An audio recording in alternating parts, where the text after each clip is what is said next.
चलिए, बुधवार की सुबह हफ्ते का मिड पॉइंट और बढ़िया चल रहा है भारतीय बाजार अब तक। टचवुड। कल वाकई सुबह जब हम लोग चर्चा कर रहे थे, खराब समीकरण थे। चाहे वो यूएस का इक्विटीज का हैंडओवर हो, चाहे वो बॉन्ड डील्स हो, चाहे वो डॉलर इंडेक्स हो, चाहे वो कच्चे तेल के भाव हो, उन सब के बीच में देखिए भारतीय बाजारों का प्रदर्शन फ्लैट क्लोज डिलीवर करने में कामयाब। दिन के लो से अच्छा अप मूव, ये रेजिलियंस दिखा रहा है भारतीय बाजारों की इस तरह के चैलेंजिंग ग्लोबल एनवायरनमेंट के बीच। इनफैक्ट पिछले 3 दिनों के जो गेन्स थे वो गिव अप भी नहीं करे हमने। ऐसा नहीं है कि बाजार में एक्यूमुलेशन स्ट्रांग नहीं हुआ। लास्ट 3 ट्रेडिंग सेशंस बहुत अच्छे रहे हमारे लिए और उसके बाद खराब समीकरणों के बीच हम फ्लैट बंद होने में कामयाब रहे। तो रेजिलिएंट भारतीय बाजार है और उसमें भी बड़ा हाईलाइट है दरअसल ब्रॉडर मार्केट्स का आउट परफॉर्मेंस, उसकी चाल। थर्सडे को सुधरना शुरू हुआ एडवांसेस के स्लाइटली फेवर में, मंडे को गजब के फेवर में था एडवांसेस के ब्रॉडर मार्केट्स, और ट्यूसडे को भी जब इस तरह के ग्लोबल समीकरण थे, जब निफ्टी फ्लैट बंद हुआ, ब्रॉडर मार्केट्स का out performance, mid cap small caps का मोमेंटम जस का तस बना रहा। यह दिखा रहा है बाजार का इस समय का मूड। आज एक इंटरेस्टिंग सेशन सामने खड़ा हुआ है। बुधवार का दिन है तो निफ्टी बैंक की वीकली एक्सपायरी की करनी है हमको तैयारी। खुलते ही कल शाम आए यूएस के कुछ इंपॉर्टेंट चीजों पर रिएक्शन देना है, जिसमें शायद इंपॉर्टेंट, क्योंकि हम लोग चर्चा कर रहे थे जॉब ओपनिंग्स वगैरह, उसी को लेकर फेड चेयर के लास्ट बयान में कुछ कंसर्न्स मेंशन थे। तो आज जोल्ट्स की जॉब ओपनिंग के डेटा आएंगे और वो जो तमाम एफओएमसी के मेंबर्स की स्पीचेस की मैंने बात करी थी, उन सब पे रिएक्ट कर रहे होंगे, अगर तो रिएक्ट करने लायक कोई आउटकम आया है जो अभी चर्चा में आ जाएगा। आज से आरबीआई की मॉनेटरी पॉलिसी कमेटी एमपीसी की 3 दिवसीय बैठक की शुरुआत होने जा रही है। पहली बैठक है इस नए फाइनेंशियल ईयर FY25 की। आज रात यूएस चेयर जेरोमी पॉवेल साहब की भी इकोनॉमिक आउटलुक पर एक स्पीच लाइंड अप है। आज ओपेक प्लस मीटिंग शेड्यूल्ड है और आज से वो 4000 करोड़ रुपए प्लस का भारतीय हेक्साकॉम का आईपीओ भी सब्सक्रिप्शन के लिए खुलना जा रहा है। ये जो बड़े बड़े इवेंट्स मैंने मेंशन करे, इनको डिटेल में समझा भी दूंगा जब इवेंट्स कैलेंडर पे उतरेंगे। अपफ्रंट इतना जानना काफी है। इन सब के बीच में गिफ्ट निफ्टी सल्ख कर रहा है। 3 दिन की तेजी, कल रेजिलिएंट, लेकिन आज फिर ठंडे खुलेंगे 0.5% दबाव के साथ। दरअसल खुलने के इंडिकेशन से 100 पॉइंट से ज्यादा की कमजोरी। ऐसे में ग्लोबली मूड कैसा है? नीरज जी बगल में बैठे हैं, इनसे बातचीत होगी। वीरू बताएंगे आज निफ्टी बैंक की स्ट्रैटेजी, और वो जो पढ़ते हुए नजर आ रहे हैं आपको सारे इंपॉर्टेंट स्टॉक्स इन न्यूज। ये तो आज वीरू का नंबर हाँ, ये इसलिए वो पढ़ भी रहे हो, सीरियस हैं उस मामले को लेकर। तो निफ्टी और निफ्टी बैंक प्लस सारे स्टॉक्स इन न्यूज आज आपको वीरू प्रेजेंट करेंगे। लेकिन थोड़ा सा मूड जैसा हमारा है, गिफ्ट निफ्टी के संकेत 0.5% दबाव के हैं। प्लीज हमारे एशियाई भाई बंधु पीयर्स को दिखाइए। लाइकवाइज मूड ऐसा ही है। वैसे एक सुबह सुबह अपडेट था कि ताइवान में बड़ा तगड़ा एक अर्थक्वेक आया है। ताइवान की agency 7.2 on the Richter scale कह रही है, यूएस कह रहा है 7.5 का था, और सुनामी कहा जा रहा है 10-10 फीट हाइट की सुनामी आना शुरू हो गई, 9.8 फीट तक की हाइट। कैसे नापा होगा 9.8 एकदम प्रिसाइज? 10 ही बोलना चाहिए ना कायदे से। तो दिख रही है कि ऊंची, तो आप बोलो 10 फीट की सुनामी है। अब रिक्टर स्केल पे भी 7.2 इनका बोल रहा है 7.2, यूएस का सेस्मिक सर्वे कह रहा है कि वो तो 10 था, 7.5 था। 7.5 तो बहुत ज्यादा। नहीं, बिल्डिंग गिर गई, काफी ज्यादा नुकसान हो रहा है। खैर, एशिया आपके सामने है। ये है मूड पूरे एशियाई पैक का। यूएस का हैंडओवर रख दिया डायरेक्टर साहब ने, वीक है। कल हम जब क्लोज हो रहे थे, अप टू 1/4% दबाव था यूएस के फ्यूचर्स में। अप टू मतलब मैक्स 1/4% तक दबाव था। एक्चुअल सेशन में तीनों बेंचमार्क्स की पिटाई हो रही थी। 3/4 से 1% तीनों बेंचमार्क्स दबाव में थे, और आज सुबह भी फ्यूचर्स यूएस के सल्क ही कर रहे हैं। तो मूड तो यूएस का गड़बड़ा रहा है। ऐसे में इनसे जान लिया जाए भाई मामला क्या है, चल क्या रहा है। गुड मॉर्निंग, कैसा मूड? यार कल मैंने आपसे कहा था कि 2 चीजें प्ले हो रही हैं, वो और ज्यादा बढ़ गई हैं। क्या? स्ट्रॉन्ग इकोनॉमी और क्रूड ऑयल। दोनों ही बढ़ रहे हैं। हाँ, अब माहौल वैसा बन अभी गया है। और कुछ स्ट्रॉन्गर इकोनॉमी के इंडिकेशंस आ गए क्या अपन ने? जोल्ट वाला भी नंबर अच्छा नहीं है, बढ़ के है थोड़ा। एक ज़माने में हम लोग बात किया करते थे good news is a bad news. माहौल वैसे ही आ गया फिर से पलट के, कि हर अच्छी खबर अब हमको बुरी लग रही है। नौकरियां मिल रही तो बुरा है, मैन्युफैक्चरिंग अच्छी हो रही तो बुरा है, कंपनियों के रिजल्ट्स बहुत अच्छा आ रहे तो बुरा है, क्योंकि इन्फ्लेशन बढ़ाने वाली सारी घटनाएं हैं और उसका इंतजार जो चल रहा था उसकी वजह से इकॉनमी अब थोड़ी सी डर गई है। इवन मर्मरिंग तो ये शुरू हो गई है कि इस साल कोई कठिन हो, ऐसा ट्रेडरों के बीच में जैसे ना कानाफूसी चल रही है, लग रहा है कुछ नहीं होगा इस बार, ये होने लगा वहाँ पे। अच्छा है, पेसिमिज्म बढ़ना चाहिए। मैं तो कह रहा हूँ ये अगर ये डिस्काउंट कर ले मार्केट तो बहुत अच्छी बात है, और इसी लेवल पे बना रहे तो क्या प्रॉब्लम है, कोई नहीं कट होगी। इस तरह की चीज़ें होने लगी। जोल्ट नंबर भी आया उसमें, हालांकि वो एक्सपेक्टेड लाइन पे 8000 बढ़ के आया, लेकिन जो बहुत ही स्ट्रॉन्ग नंबर इकोनॉमी के है ना वो प्रॉब्लम कर रहे हैं। और दूसरा कच्चा तेल यार 89 90 के एकदम पास पहुंच रहा है। ये भारत के लिए नहीं अच्छी खबर है, दुनिया में अमेरिका तो झेल लेगा, वो तो उनके यहाँ बहुत तेल है वो। तो कल इसीलिए कल हमने सुबह आपसे कहा था कि मार्केट आज देखिएगा अब रिएक्शन होगा बढ़िया, और बढ़िया रिएक्शन हुआ। गिरा डाउ गिरा ज़बरदस्त तरीके से, सारे गिरे। छोटू वाले हमारे रसल भाई 2% गिर गए, ये सब 1% गिरे। बड़ा मुझे लगता है कि एक ट्रिकी सिचुएशन है यहाँ पे ट्रेडर्स के लिए, कि वो पोजीशन छोड़ना नहीं चाहते, बेच नहीं रहे बहुत बुरी तरीके से, केवल इंडेक्स लेवल पे ज़्यादा गिर रही है। उसमें भी खास तौर पे आप देखिए कल टेस्ला गिरा, इंटेल ने $7 बिलियन का पेयर ऑफ लिया, उनका जो एक बिजनेस है फाउंड्री वाला वो नहीं चल रहा सही, तो उनकी वजह से इंडेक्स थोड़ा हैवी वेट की वजह से नीचे आ गए। लेकिन ब्रॉडर मार्केट में ऐसी कोई बहुत बड़ी सेल ऑफ नहीं है वहाँ पे। तो अब इसको अच्छा माने बुरा माने कि ट्रेडर्स अपनी पोजीशन नहीं छोड़ रहा है ज़्यादा, लेकिन मार्केट में जो घटनाएं हो रही, जो खबरें आ रही हैं वो बहुत अच्छी नहीं आ रही हैं, और वो एक डर बना हुआ है। ओपेक की आज बैठक है, उसमें प्रोडक्शन कट कंटिन्यू किया जाएगा जून ऑनवर्ड्स, 30 जून तक अभी चल रहा है, उसके बाद भी। और उनको डांट लगाई जाएगी जो छोटे छोटे देश ना तेल की ज़बरदस्त सप्लाई करे पड़े हैं, कि आप लोग कम करिए, अपने कोटे बाहर मत जाइए। तो मुझे लगता है कि एक बहुत ही यूएस मार्केट के लिए भी, ग्लोबली भी, और इंडियन मार्केट के लिए थोड़ा टफ डे हो सकता है, क्योंकि क्रूड आपका खेल बिगाड़ सकता है। धीरे धीरे 90 के आसपास पहुंच रहा है। और गोल्ड वो भी कहाँ मानने वाला, $2300। गोल्ड खरीद लो अभी भी। नहीं अब तो खैर निकल गया हाथ से। नहीं वो जो एक ही बार शादी के टाइम मिला था, उसके बियॉन्ड कहानी आगे नहीं बढ़ी। मिला मतलब जो गिफ्ट आए थे सारे गेन हो रहा है अब हाँ, वो बैठा हुआ गोल्ड शायद गेन कर रहा हो, अब उसमें पता भी नहीं कितनी लाख है अंदर। लेकिन ठीक है, सारे इंडियन हाउस होल्ड खुशी होंगे गोल्ड के बढ़ते भाव देख के, पड़ा तो सभी के पास कुछ ना कुछ होगा। खैर, ग्लोबल थोड़ा सा डगमगाता हुआ, सारा वो फेड रिलेटेड इशू सामने आ रहा है। पिछली बार, अच्छा अगर वो बाद में आऊंगा मैं, जेरोमी पावल साहब की स्पीच वगैरह पे आएंगे अपन, जब इवेंट्स कैलेंडर पे चलेंगे। ये हो गया हैंडओवर गड़बड़ाया हुआ है, वो गिफ्ट निफ्टी दिखा रहा है कि मूड थोड़ा सा सॉम्बर है, 0.5% दबाव के साथ हम शुरुआत करने जा रहे हैं। लेकिन वीरू, गुड मॉर्निंग। रेजिलेंट तो है, लोअर लेवल से बढ़िया recovery, texture clearly buy on dips का, मूड मॉल यहाँ बढ़िया है, जबकि कल भी समीकरण बहुत खराब थे। पर ऐसा भी नहीं है कि हर बार अजम्पशन के साथ उतरा जाए। डेटा कितना सपोर्टिव है बाय ऑन डिप्स को लेकर, खरीदना चाहिए नहीं करना चाहिए, आप बताओ। अच्छा, पहले निफ्टी बैंक है या पहले स्टॉक से न्यूज है?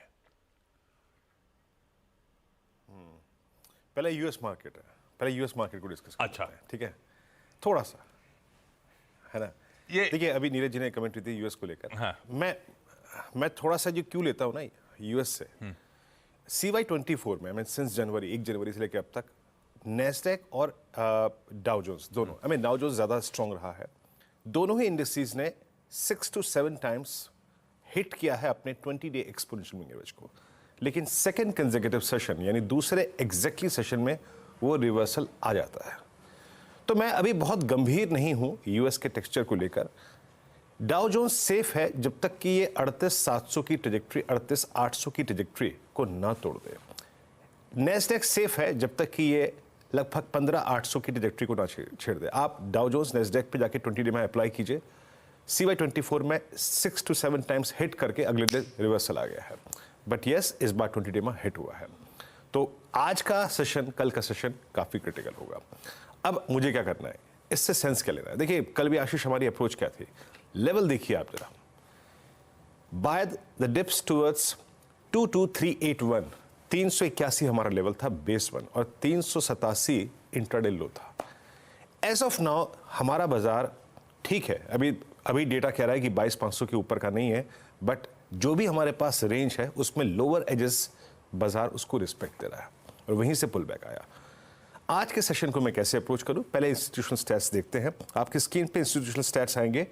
1622 करोड़ रुपए की एफआईएस की सेलिंग, डीआईएस का लगभग 1952 करोड़ रुपए का बाय। इंडेक्स कल भी एफआईएस ने बाय किया और कभी कभी ऐसा होता है, अगर वो कैश मार्केट में ना भी रहे तो वो इंडेक्स के अपसाइड को प्ले करते रहते हैं। 670 करोड़ रुपए का buy, 5200 contract long, stock futures में सेलिंग थी, 23,000 कॉन्ट्रैक्ट शॉर्ट हुए, 1610 करोड़ रुपए की सेलिंग है। कॉल शॉर्ट उनकी तरफ से काफी है और मैं आपको पिछले 2 सेशन से कह रहा हूं कि कॉल शॉर्ट काफी है। दैट मीन्स वो जो राइटर्स का जोन है अभी वो एक बहुत बड़े सप्लाई जोन के तौर पे काम करेगा, क्योंकि कल भी करीब 2 लाख कॉल शॉर्ट थी। निफ्टी के स्टैट्स लेके आइए। Upper side resistance clearly defined है, दैट्स 22,500, 22,600, 22,500, 600, ये 2 कॉल राइटर्स के स्ट्रॉन्ग कन्विक्शन जोन्स हैं। और जैसे कि मैं कह रहा हूं कि 2 लाख कॉल बिकी हैं, तो हमें इस लेवल को एज ऑफ नाउ एक एग्जिट जोन मान के चलना पड़ेगा। जब आपका ग्लोबल मार्केट थोड़ा सा सॉफ्ट है, जिटरी है, आपको 2 चीजें जज करनी पड़ेंगी आशीष। आप कहां थमेंगे, रुकेंगे, नीचे पुट राइटर्स के जोन में या फिर एवरेजेस के जोन में। आज कल में आपको यह तय करना पड़ेगा। Strong put writer as of now 22,300, 22,200 पे प्लेस्ड है। तो आइए मैं इसी बात को डिफाइन करता हूं कि जब हमें डिप को बाय करना है तो वो कहां तक का होगा। क्लियरली 22,500 पे, 600 पे कन्विक्शन के साथ बैठे कॉल राइटर्स और पुट राइटर्स एट 200 and 300। लेकिन फिर कहूंगा आज कल में हमें तय करना पड़ेगा कि हम डिप को कहां बाय करें। बेस वन लेके आइएगा। बेस वन आपकी स्क्रीन पे आएगा आशीष। वो क्या है? वो है 22,237, 281। ये है हमारा पुट राइटर्स के कन्विक्शन के मुताबिक डिटरमाइन किया गया जोन। हम इसको बाय करेंगे, बट डिप के बाद हमें जज करना पड़ेगा थोड़ा सा। अगर टिक रहा है तो ठीक है, क्योंकि हम एवरेजेस से काफी दूर हैं। हो सकता है कि इंडेक्स ट्राई करे, अटेम्प्ट करे अपने एवरेजेस को टच करने का। याद रखिएगा वो प्लेस्ड हैं बिटवीन 240 and 169, दैट्स 10 और 20 डेमा का जोन। तो थोड़ा सा देख के चलना है। इन जिन भी ट्रेड्स को हम पिक करें आशीष, एग्जिट जोन का फॉर्मूला वही रहेगा जो कल और परसों के जोन में रहा। 490, 526 इस क्लस्टर में आपको उस ट्रेड से बाहर निकलना है। याद रखिएगा अगली तेजी बहुत स्ट्रांग तभी शुरू होगी जब हम 532 के ऊपर सेटल हो जाएंगे, और शॉर्टिंग का तर्क तभी आएगा जब 22,169 जो आज लास्ट जोन है वो वायलेट हो जाए। निफ्टी बैंक एक्सपायरी डे कल लेवल टू लेवल चला, 310 बाय का जोन था और एग्जिट जोन था 671, उसी के नीचे रहा और उसी के ऊपर रहा। HDFC बैंक ने एक डिफरेंशियल क्रिएट किया, बट याद रखिएगा HDFC बैंक के लिए आज का सेशन क्रिटिकल रहेगा, कल का सेशन क्रिटिकल रहेगा। इसने 10 पार किया, 50 डेमा पार किया, लेकिन अभी तक 100 डेमा की ट्रेजेक्ट्री 14, 90, 15, 10 नहीं पार कर पा रहा है। वही कॉल राइटर्स का जोन है। ये डिफरेंशियल क्रिएट करेगा।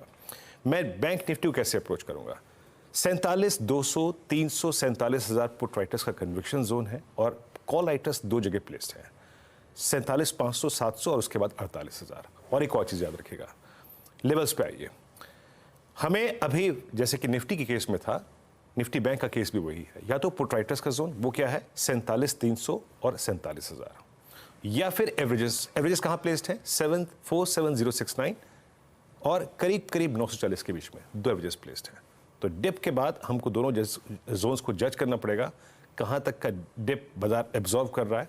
और एज ऑफ नाउ इन दोनों बेस पे लिया हुआ डिप आशीष एग्जिट करना है 671 और 710 के क्लस्टर में। नई तेजी बैंक निफ्टी में तभी शुरू होगी जब 710 का जोन पार होगा।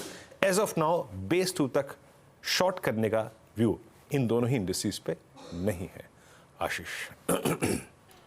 चलिए बहुत बढ़िया। ये है निफ्टी बैंक की आज की रणनीति। आज के इंपॉर्टेंट स्टॉक से न्यूज हाईलाइट कर देता हूं, आप भी देखते रहिए, कुछ मिस होगा तो बताइएगा। अल्ट्राटेक सीमेंट, इसका कमिश्निंग का अपडेट आया है। इसने 2 नई ग्रीनफील्ड कैपेसिटीज कमीशन करी हैं 5.4 मिलियन टन्स पर एनम की, छत्तीसगढ़ और तमिलनाडु में।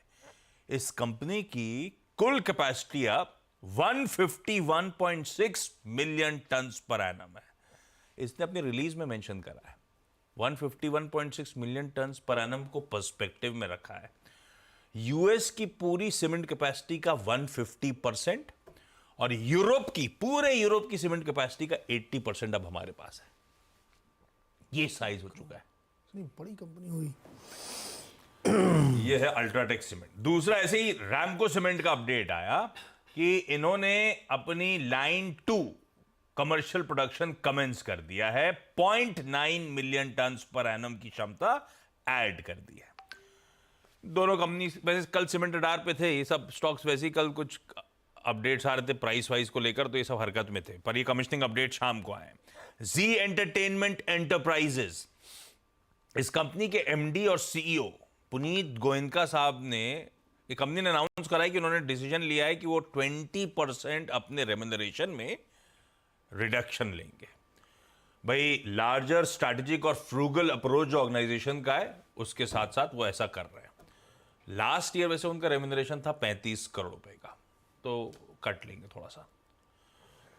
शैले होटल्स, जो क्यूआईपी इशुएंस हुआ था, उसका प्राइस तय कर दिया है 792 रुपीज पर शेयर। स्टॉक खड़ा है 878 पे, यानी कि 9-10% के डिस्काउंट पे। श्रीराम प्रॉपर्टीज, चेन्नई के आईटी डिपार्टमेंट से 446 करोड़ रुपीस की पेनल्टी आई है। कंटेस्ट किया जाएगा, लेकिन एक ओवरहैंग सा हो गया। एक रिजल्ट आने थे कल, गोपाल स्नैक्स, वो गुजरात वाला, आय साल दर साल 1% बढ़ी, मुनाफा 45% घट गया। और ऐसा नहीं कि टैक्स वाकर रिलेटेड एडजस्टमेंट्स होगा, पीबीटी भी 44% घटा है। तो ऑपरेशनली चैलेंजिंग क्वार्टर रहा है। घाटिया फाफड़ा नहीं बिक रहा है क्या? ये घाटिया फाफड़ा बता रहा हूं, नहीं बिक रहा है। और मार्जिन्स हैं वेस्टर्न स्नैक्स में, जिसमें आप धीरे धीरे पकड़ बढ़ाएंगे तो बढ़ाएंगे जब बढ़ाएंगे। इसमें कंपटीशन ही बहुत है, इसमें बहुत, इसमें अनऑर्गेनाइज कंपटीशन बहुत है। लोकल प्लेयर बहुत है फाफड़ा बनाने वाले। चिप्स का तो आज भी मजा मुझे उसी का, वो जैसे वो केरला वाला कौन सा है वो सेटअप, केरला वाला कौन सा? नाम भूल गया उसके चिप्स। नहीं, राइटर साहब भी अपने तुक्के मार रहे हैं। खैर, आशियाना हाउसिंग अगला स्टॉक, सुबह सुबह पता नहीं क्या नमकीन याद दिला दिया आपने। चाय पिलवाए? हाँ, चाय पिलवा। इन्होंने कहा है कि गुरुग्राम में इनका आशियाना अमारा है, उसका फेज 3 224 यूनिट्स पूरे बुकिंग में कन्वर्ट हो गए, 440 करोड़ रुपए की सेल्स वैल्यू रियलाइज कर ली है। धनलक्ष्मी बैंक, इसके क्वार्टर 4 के अपडेट्स आए, बहुत फीके फीके से लग रहे हैं। क्यू ऑन क्यू देखना चाहिए, है ना, हमेशा बैंक्स को, हेडलाइन नंबर्स को छोड़ के। टोटल बिजनेस बिल्कुल फ्लैट, 0.05% का improvement. Total deposits 0.5% Q on Q गिर गए। ग्रॉस एडवांसेस 1% भी नहीं बढ़े क्यू ऑन क्यू। बस गोल्ड लोन्स में इंप्रूवमेंट है 6% के आसपास। सोना बीएलडब्ल्यू प्रिसीजन फोर्जिंग, जिसे कई लोग सोना कॉमस्टार कहते हैं, ये जो सरकार की पीएलआई स्कीम्स हैं, उसका एक और सर्टिफिकेशन इनको मिलता हुआ मिनिस्ट्री ऑफ हेवी इंडस्ट्रीज से, तो अच्छी खबर। अनुपम रसायन ने कहा कि जापान के एक मल्टीनेशनल के साथ हमने एलओआई लेटर ऑफ इंटेंट यानी कि करार करा है, अगले 7 सालों के लिए 2 एडवांस इंटरमीडिएरीज सप्लाई करेंगे, जिसकी कुल वैल्यू है $90 मिलियन, यानी कि इंडियन करेंसी में करीब 743 करोड़ रुपीस अगले 7 सालों में इनके पास आएंगे। धंधा करा सप्लाई इसी FY25 से कमेंस हो जाएगी। गोकुलदास एक्सपोर्ट्स में कल एक लार्ज ट्रेड हुआ। गवर्नमेंट पेंशन फंड ग्लोबल ने ऑलमोस्ट 3.5 लाख शेयर्स बेच दिए। मॉइल और नाल्को दोनों ने फाइनेंशियल ईयर FY24 के अपने बिजनेस अपडेट शेयर करें। दोनों भाई कह रहे हैं बेकरी और प्रोडक्शन रिकॉर्ड उच्चतम स्तरों पर होता ही ऐसा यार, साल दर साल एक्सपेक्ट तो करो कि इंप्रूव होता रहे। तो जो रिकॉर्ड्स आ रहे हैं उसको ज्यादा ठीक है, अच्छा है, लेकिन मॉइल का तो वाकई अच्छा है। प्रोडक्शन में 35%, सेल्स में 30% का साल दर साल इंप्रूवमेंट। JSW एनर्जी, कल इसका QIP खुल गया है, फ्लोर प्राइस तय करी गई है 510 रुपए 9 पैसे। ये सारे स्टॉक्स रखिएगा रडार पे, कुछ और स्टॉक रडार पे आएंगे जब मैं ब्रेक के उस पार इवेंट्स कैलेंडर लेके लौटूंगा। तो इवेंट्स कैलेंडर और कमोडिटी स्ट्रेटजी के लिए जुड़े रहिए। ब्रेक के उस पर चर्चा।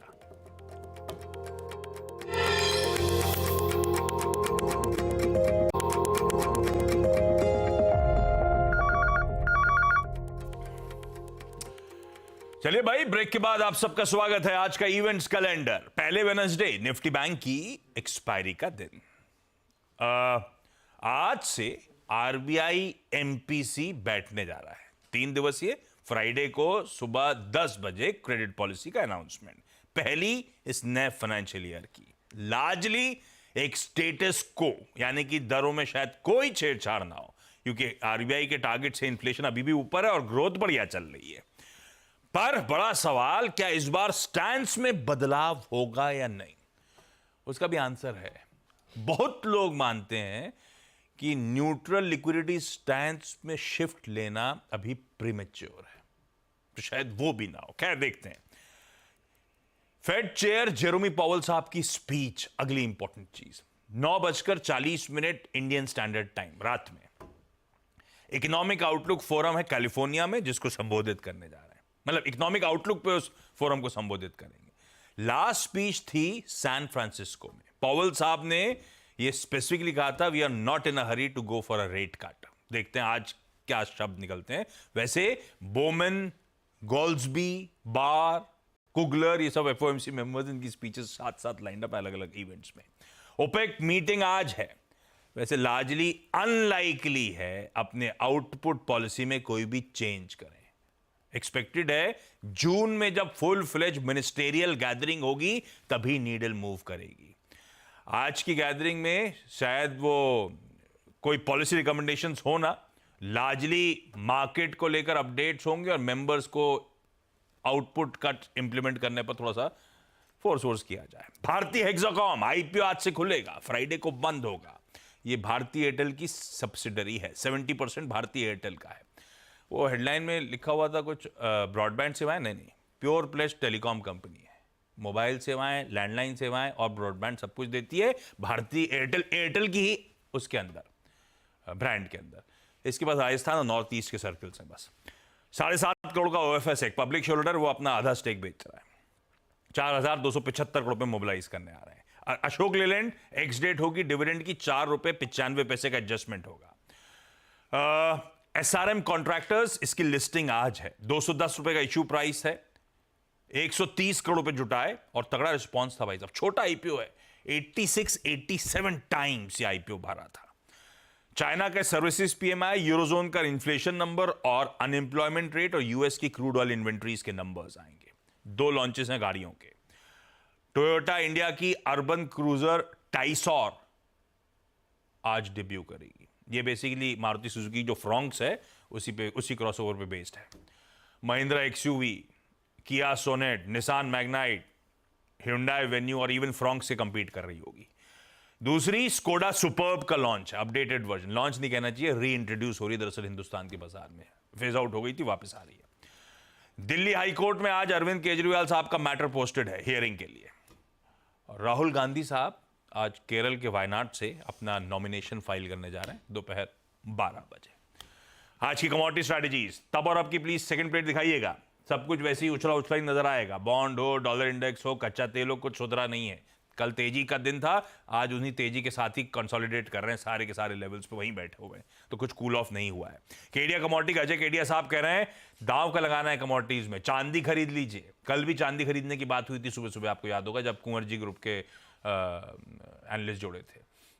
76,500 के स्टॉप के साथ चांदी मई वायदा खरीदे। कच्चे तेल का अप्रैल वायदा खरीदा जा सकता है 6950 के स्टॉप के साथ। छोड़े जा रहा हूं आपको गिफ्ट निफ्टी के थोड़े सुस्त कमजोर संकेतों के साथ, 100-125 पॉइंट के गैप डाउन के साथ शायद आज हम शुरुआत करें। इस नोट पर आज के मॉर्निंग कॉल में इतना ही। ब्रेक के उस पार सीधा सौदा।